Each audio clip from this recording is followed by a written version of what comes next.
ডিটেকটিভের রুমে গিয়ে ল্যাপটপটা নিতে থাকে শুভ। ল্যাপটপের ভিতরে সমস্ত তথ্য খুঁজতে গিয়ে আকাশের ছবি দেখতে পেয়ে অবাক হয়ে যায় শুভ। হ্যাপি এভার 70 দেখা যাবে আজকের পর্বে। বিস্তারিত জানতে ভিডিওতে একটি লাইক দিয়ে পুরো ভিডিওটি দেখতে থাকুন। গল্পের শুরুতেই আমরা দেখতে পাবো ঘরের বাইরে দাঁড়িয়ে সাজ লক্ষ্য করছে আরিয়াকে ঘিরে সবাই যত্ন করছে। মামনি নিজের হাতে আরিয়ার পায়ে ওষুধ লাগিয়ে দিচ্ছে। শুভ বারবার জিজ্ঞাসা করছে ব্যথা কেমন আছে। কেশবও পাশে দাঁড়িয়ে আছে। এসব দৃশ্য দেখে সহ্য করতে পারে না সাজ। সে রেগে গিয়ে বলে, এই মেয়েটাকে এত যত্ন কেন করছে মামনি? এই মেয়েটা কিনা আমাকে আর ঋষিকে অপমান করেছিল, আমাদের কত কথা শুনিয়েছে, আর এখন ওকে এত যত্ন করছে। সাজের চোখ দিয়ে জল পড়তে থাকে আর বলে, মামনি কি আমাকে আর আগের মতো ভালোবাসে না? এখন সব ভালোবাসা কি আরিয়ার জন্য? আমি আর সহ্য করতে পারছি না, এই মেয়েকে না একদম সহ্য করতে পারছি না, আমার আর ভালো লাগছে না। এই বলে সাজ দাঁড়িয়ে দাঁড়িয়ে কান্না করতে থাকে। অন্যদিকে শুভ আরিয়াকে শান্ত করে বলে, শোনো, এত চিৎকার চেঁচামেচি করবে না, তুমি অসুস্থ, পায়ে ব্যথা পেয়েছ, যতদিন না সুস্থ হচ্ছ তুমি এই বাড়িতেই থাকবে, তারপর তুমি যেখানে খুশি সেখানে চলে যেতে পারো। একটু থেমে শুভ আবার বলে, তুমি এখানে থাকলে না আমাদের কিন্তু শান্তি থাকবে না, তাই এই সময় না তুমি কোনো ঝামেলা করবে না। এই কথা শুনে আরিয়া প্রচণ্ড রেগে যায়। সে চিৎকার করে বলে উঠে, হ্যাঁ, আমি থাকলে যখন আপনাদের ভালো লাগবে না, তাহলে এত আদিক্ষেতা কেন করছেন? একদম ভালো লাগছে না। এই বলে পা দিয়ে সামনে রাখা ওষুধের বাটিটা একদম ফেলে দেয়। যা দেখে মোহনা অবাক হয়ে বলে, এটা কি করলে, এটা কেন করলে? শুভর মোহনা ওইখান থেকে রাগান্বিত হয়ে চলে যায়। আলিয়া তখন একা একা বসে আছে আর নিজেকে বলতে থাকে, আমাকে যেভাবেই হোক এখান থেকে চলে যেতে হবে। আমি আর ওনাদের ডিস্টার্ব করতে চাই না, এখানে থাকলে কারোরই ভালো হবে না, আমারও না। এদিকে সাজ খুব কান্না করছে। কেশব তাকে বোঝানোর চেষ্টা করছে, বলছে, মা তো এমনই, কারো কষ্ট দেখলে চুপ থাকতে পারে না, তুই তো জানিস। কিন্তু সাজ কান্না করতে করতে বলে, না, মামুনি আমাকে আর আগের মতোই ভালোবাসে না। ওই মেয়েটা কত খারাপ, কত কথা বলেছে আমাকে, কত অপমান করেছে, তারপরও মার কে নিচ্ছে। ঠিক তখনই শুভ এখানে এসে দাঁড়ায়। শুভ লুকিয়ে শুনতে থাকে আর তখন কেশব দেখে বলে, কেশবকে চুপ থাকতে বলে। তখনই শুভ বলে, তাই নাকি সাজ? একজন অসুস্থ হয়েছে বলে একটু যত্ন করেছি, তাতেই আমার মেয়ের এত রাগ? সাজ বলে, হ্যাঁ, রাখতে হবেই, আমরা থাকতে তুমি কেন ওকে এত আদর করছো? তুমি এখন আরিয়াকেই বেশি ভালোবাসছো। শুভ হেসে বলে, আমি তো মা, মায়ের কাছে না সব সন্তানই সমান, কেউ অসুস্থ হলে কষ্ট তো মায়েরই বেশি হয়। কিন্তু সাজ জেদ করে বলে, তাতে কি হয়েছে, ও তো আমার বোন নয়, তাহলে তুমি ওকে কেন এত আদর করছো? এই কথা শুনে শুভলক্ষীর চোখটা ভিজে যায়। সে চুপচাপ অন্য পাশে দাঁড়িয়ে পড়ে। তারপর সাজ বুঝতে পারে সে কষ্ট দিয়েছে। সে দৌড়ে এসে শুভকে জোরে ধরে বলে, মামুনি, আমার কথায় কি তুমি কষ্ট পেয়েছো? শুভ বলে, না রে, আমি কষ্ট পাইনি, আমি শুধু আমার দায়িত্বটাই করেছি, অন্য কেউ হলে না আমি ঠিক একই কাজ করতাম। তারপর হাসতে হাসতে বলে, আচ্ছা বলো তো, এই আলুর পরোটা ফেভারিট কার? কেশব বলে, আমার না। সাজ হাত তুলে বলে, আমার ফেভারিট, আমি খাবো। সবাই হাসতে হাসতে ডাইনিং টেবিলের দিকে ছুটে যায়। এদিকে শুভ একাই দাঁড়িয়ে থাকে আর আরিয়ার কথাই ভাবতে থাকে। বলতে থাকে, তাহলে কি আমার স্ত্রীর জায়গায় ওকে বসে ফেলছি? ওর জন্য আমার এত টান কেন হচ্ছে? এদিকে আরিয়া বসে নিজের পায়ের দিকে তাকিয়ে বলে, কি লাগিয়ে দিয়েছে, কিন্তু আমার পাটটা আগের থেকে একটু ভালোই লাগছে। তারপর মনে মনে বলে, আসলে উনি আমার জন্যই করেছেন, আমার ওনাকে একটা সরি বা থ্যাংক ইউ বলার দরকার। এইভাবে আরিয়া ধীরে ধীরে নিচে নামতে থাকে। ডাইনিং টেবিলে সবাই অপেক্ষা করছে কখন মামুনি আসবে। আলুর পরোটার গন্ধ তার সহ্য হচ্ছে না। এদিকে অয়না বলতে থাকে, আরে বাবা, তোরা একটু থাম না, একটু থাম। এই কথা বলতেই সবাই চুপ হয়ে যায়। তারপর দেখা যায় সবাই একসাথে খাওয়ার জন্য বসে পড়েছে। ঠিক সে সময় শুভলক্ষী হাতে খাবারের থালা নিয়ে ঢুকে পড়ে। খাবার নামিয়ে রাখতেই সে হাসি মুখে বলে, এগুলো তো এখনো খুব গরম, একটু ঠান্ডা হতে দিবি? তোরা কি গরম গরমই খাবি নাকি? তখন কেশব দুষ্টুমি করে বলে, না, আমি তো নিজের হাতে খাবো না, তুমি খাইয়ে দিবে। একথা শুনে সবাই হেসে ওঠে। ঠিক তখনই সিঁড়ির মাঝখানে দাঁড়িয়ে থাকে আরিয়া। সবকিছু এগুলো লুকে লুকে দেখতে থাকে।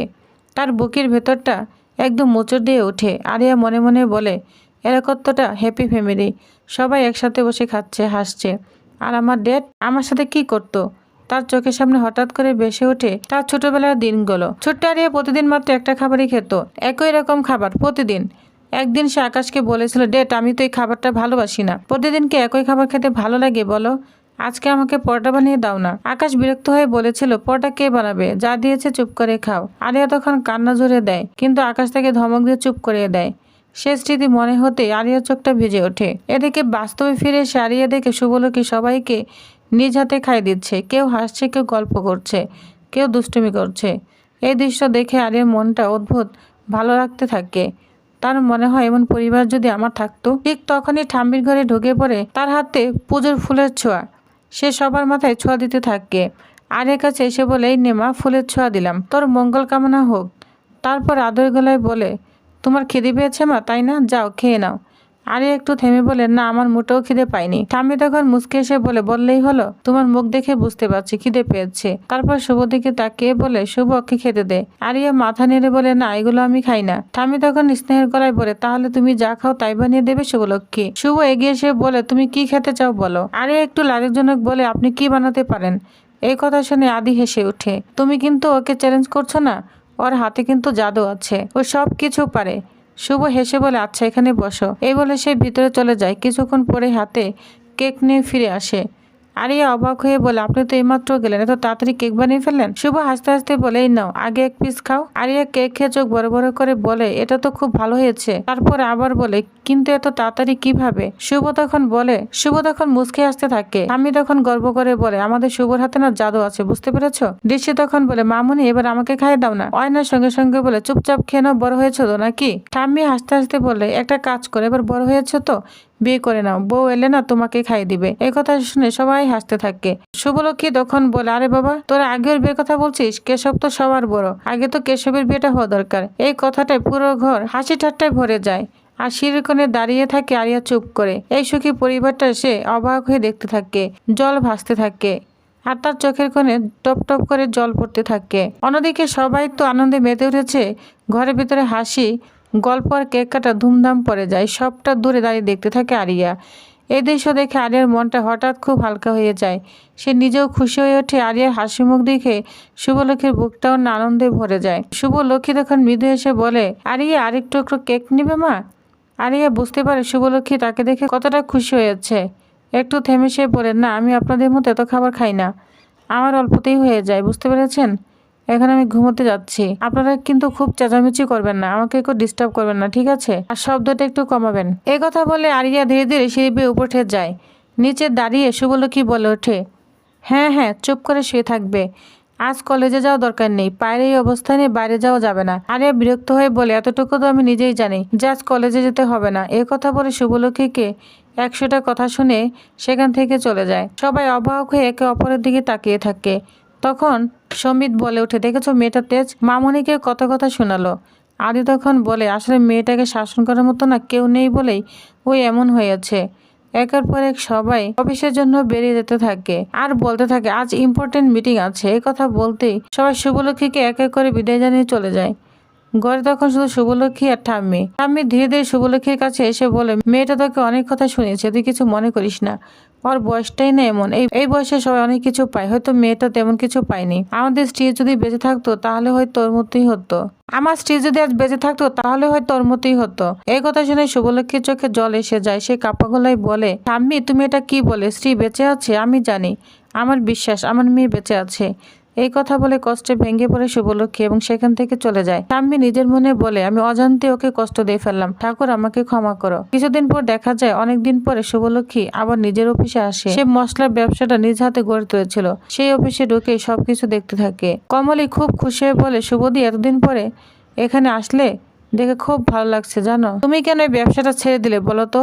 আমার একদম ভালো লাগে না, তুমি আবার নতুন করে শুরু করো না। শুভলক্ষ্মী তখন দীর্ঘশ্বাস ফেলে বলে, কি খবর বল? শুভলক্ষ্মী তখন দীর্ঘশ্বাস ফেলে বলে, কি করবো বল, সংসারের দিকে মন দিয়েছি।